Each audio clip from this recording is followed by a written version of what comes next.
এই কেসটার কি খবর? ক্রাইম ব্রাঞ্চের অফিসারটা তো পালিয়ে গেছে। সেটা না, চুরি মেরে গায়েব হয়েছে তো সেই জন্য পালিয়ে গেছে ও। এখন এই কেসটা তো এগিয়ে নেওয়া যাওয়া মুশকিল হয়ে গেছে। হুম।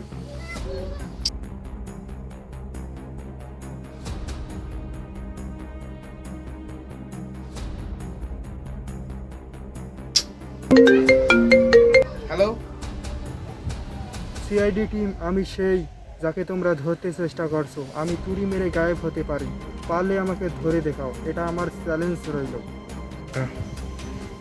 এতক্ষণে তো তোমরা আমার ক্ষমতা সম্পর্কে জেনেই গিয়েছো। তুমি সিআইডি কে চ্যালেঞ্জ করছো? হ্যাঁ, আমি তোমার সব কিছু জানি, তোমার নাম। ঠিক আছে, আমি তোমাকে দেখা করেছি। ঠিক আছে,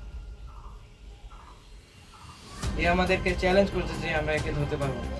দেখিয়ে দিই সিআইডি পাওয়ার। এখন কোথায় আছে সেটাও বলে দিয়েছে। ওকে যাবো আর ধরতে হবে। ঠিক আছে, আমি বেরোতে আছি। ঠিক আছে, আমি একাই ধরতে পারবো ওকে। আমি একাই যাচ্ছি, তুমি এখানে দেখিও।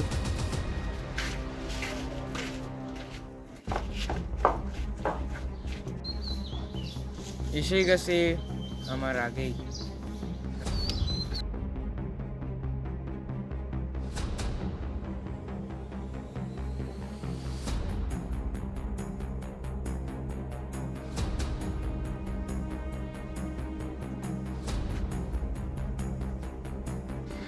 সিআইডি টিম, তোমরা আমার কি নাম জানতে পেরেছো এ পর্যন্ত? হ্যাঁ, তোমার আসল নামটা আমরা জেনে গেছি।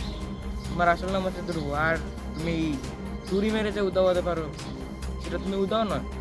চুরি মেরে তুমি ওই জায়গাটা থাকো কিন্তু তোমাকে দেখা যায় না, মানে গায়েব হয়ে যাও, সেটাও আমরা জেনে গেছি। এবং তোমাদেরকে কিভাবে মেরে ফেলা যায় সেটাও আমরা জেনে গেছি। কিন্তু আমরা তো মারবো না, আমরা তোমাকে গ্রেপ্তার করবো। ভালো, তাহলে তোমাদের সিআইডি টিম আমার কিছু করতে পারলো না কেন? পারেনি এই কারণে যে তারা তোমার উপর কখনো গুলি চালায়নি।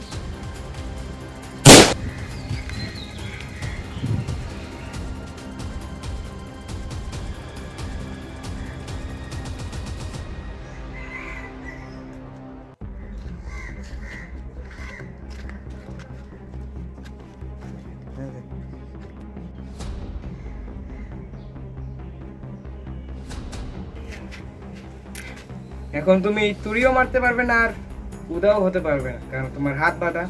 এখন তুমি ভাবতে পারো যে তুমি মরনি কেন, কারণ সেটা গুলি ছিল না, ওটা তোমার অজ্ঞান হওয়ার একটা ইনজেকশন ছিল। তাহলে এর মুখ দেখা যাক। হুম, দেখি খুলে।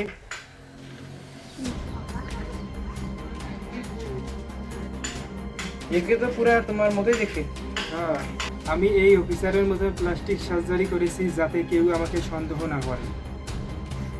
এদেরকে আমি মেরেছি, এরা আমার গোটা পরিবারকে শেষ করেছে, সেজন্য আমি এদেরকে মেরেছি।